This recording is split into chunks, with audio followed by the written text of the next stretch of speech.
आई सोए करियो दिवस गवाया खाए,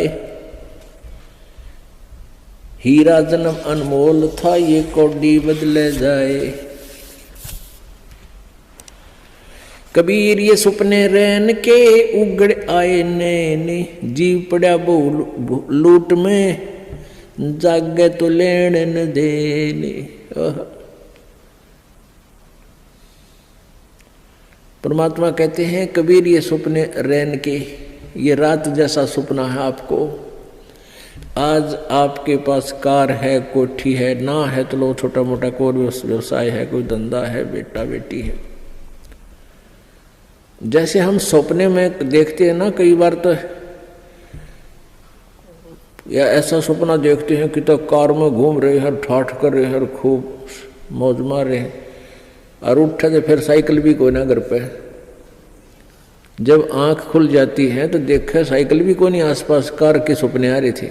तो ऐसे ही हमारे ये स्वप्न हैं, ये जो कुछ भी आप देख रहे हो ये सपना समझो। और कल ये नैन उगड़ गए, कल ये आंख खुल गई, यानी मृत्यु होगी, तो जागे तो लेन न देने। अब वहां धर्मराज के दरबार में विचार आवे इसको जाकर के, अरे बेटा था, बेटी थी, कहाँ थी, तेरे की कुछ भी ना था, उन्हें धक्के खा रहा था, मतलब सपना था वो। तो ऐसा सपना सा बनेगा आपके साथ ही, जो आज जिसके ऊपर इस सपने में अपना जीवन बर्बाद करे, और सपने में ही आप भक्ति करोगे तो आपको लाभ होगा। इसमें ही आपको ज्ञान हो कि इससे बचाव करें, इस तो सपने में ही सुख होगा आपको। अब जैसे सभी ऋषि संत कहते हैं कि कर्म का भोग तो भोगना ही पड़ेगा, संस्कार में जो प्रारब्ध में कर्म भोगना ही पड़ेगा, फिर फायदा क्या हुआ।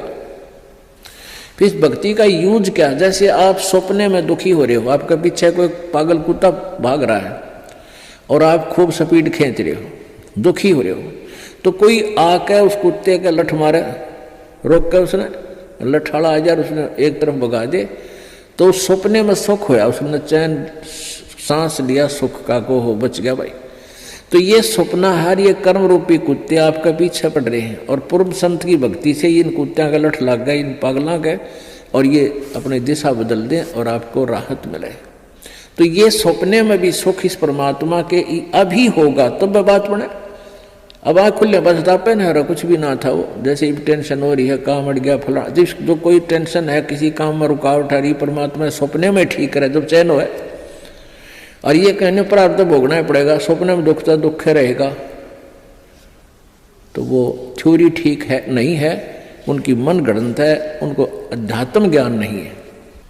आजकल के 5 दिन ये जंगल होगा बासे, ऊपर ऊपर हल फिरा ये ढोर चरेंगे घासे। आजकल या 5 दिन अर्थात एक ना एक वो दिन आएगा, आप जी का जंगल में वास होगा, आप जी का शरीर छूटेगा और आप जी को शमशान घाट पर शरीर का अंतिम संस्कार हो जाएगा। और फिर इस तुम्हारी जो है ना मिट्टी के ऊपर ढोर फिरा करेंगे, डांगर हंडेंगे, घूमया करेंगे। 8 जने जो लाकड़ी और केस जले जो घासे, सब जग जलता देख कर ये कबीर भया उदास। मरोगे मर जाओगे कोई न लेगा नाम, उजड़ जा बसाओगे छाड़ बसती गांव में। कहते हैं आज तुम जिस परिवार के वंश चलाने के चक्कर में दिन रात फिर लगे रहते हो, आपकी मृत्यु के बाद कोई आपने याद भी ना करे, 6 महीने रोंगे मुश्किल से। अब आजकल तो 10 दिन में कर दें सारा काम, 70वीं वीर, वर्षी वीर, महीना वीर, वो 13वीं भी 10 दिन में करके फारे कर दें। कोई आज अब अपने दादाजी को कितना याद करते हो? कभी कोई पूछला, गांव को पूछ ले कि किसका है, कहाँ से, फिर जब फलाने दादा का नाम कभी बताना पड़ जाए, जब न तो कहो ना याद करता दादाजी ने। तो पुण्यात्माओं या भूल ला रखी काल ने, और इन काल के दूता ने हमें ऐसा उलझा रखा है कि पुत्र बिना मोक्ष नहीं। अब बेटी ने तो हम संतान भी नहीं मानते थे, ऐसी ऐसी अनजान सोच बना दी हमारी। पुण्यात्मा में बेटा और बेटी में कोई अंतर नहीं, संस्कार आपको मिलेंगे चाहे कितने पैर पीट लो। आजकल उन अज्ञानी लोगों की और फिर समाज के दबाव में हमारे भक्त आत्मा भी प्रेरित हो जाते हैं। जिसके एक दो पुत्री है तो इन्होंने सोचा पुत्र हो भगवान, पुत्र जरूर हो, क्योंकि वो इंजेक्शन लावा डेली। जब पड़ोसन आ जाएगी, कोई रिश्तेदार आवेगा, नहीं कहेंगे एक पुत्र तो चाहिए था, एक पुत्र तो होना चाहिए।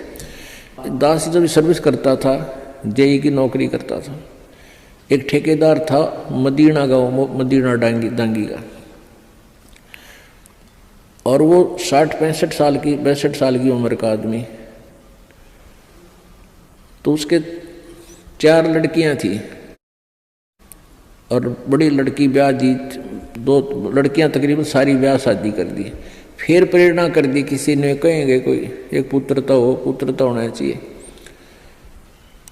तो उसकी पत्नी ने भी यही कहना शुरू कर दिया कि पुत्र तो होना चाहिए। उसने कहा कि तुम मेरी, उसकी कोई मौसी की लड़की थी क्यों करके उसकी शादी करवा दी। अब वो बताओ, खुद बताओ था, बोला जी ऐसा हुआ, वो फिर जड़वा 2 लड़की होगी उसके, 5 तो पहले थी और 2 की और आन लागे। फिर वो छक्के, मैंने तो ऑपरेशन करागा, पांडा छुटवाया उसका। तो परमात्मा कहते हैं या हमारी बॉडी 8 से, परमात्मा जो देगा वही होगा, और अगर आवश्यक होगा, अब आपके पास वो परमात्मा कबीर है, कबीर जी वो है, अगर आपके संस्कार में कोई सुयोग्य संतान होगी तो पुत्र भी दे देगा। ना तो आज वर्तमान के 80% पुत्रों से ये माता पिता दुखी है। पुत्री तो शादी कर दी हुई पराई, यहाँ रहती है तब आपका पूरा काम करे, कभी आज्ञा का अवहेलना नहीं करती लड़कियां, और पुत्र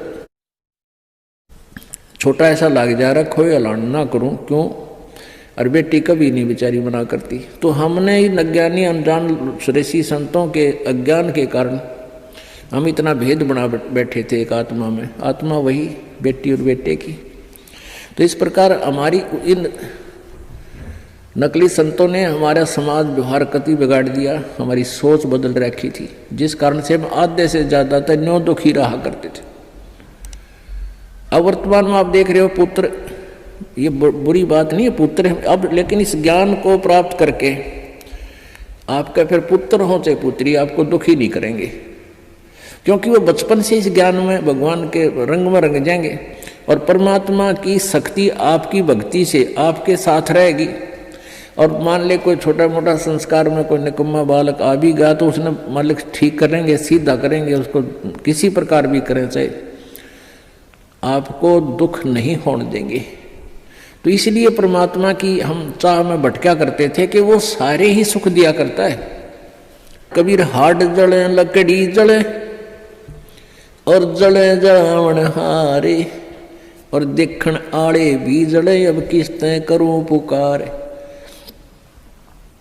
अब परमात्मा कबीर जी कहते हैं कि जो किसी की मृत्यु होगी वो तो जले, और जो उसको जलाने जाएंगे एक दिन वह भी जलेंगे, और जो देख रहे हैं खड़े होकर के फलाना मर गया देखो उसकी चिता जले है, और वह भी जलेंगे एक दिन, उनको भी वहीं जाना है। पर वो बुद्धि इतनी काम ना करती, इतना दबाव है हमारे ऊपर, प्रेशर है, नशा है, हमने डर ना लगता कि हम भी वहीं जाना है, हमने भी एक दिन वहीं जाना है। वो दिन याद कौन रखते हम, और वो अब याद रहेगा। मौत बेसारी बावड़े तन अचरज किया कौने, तन माटी में मिलेगा।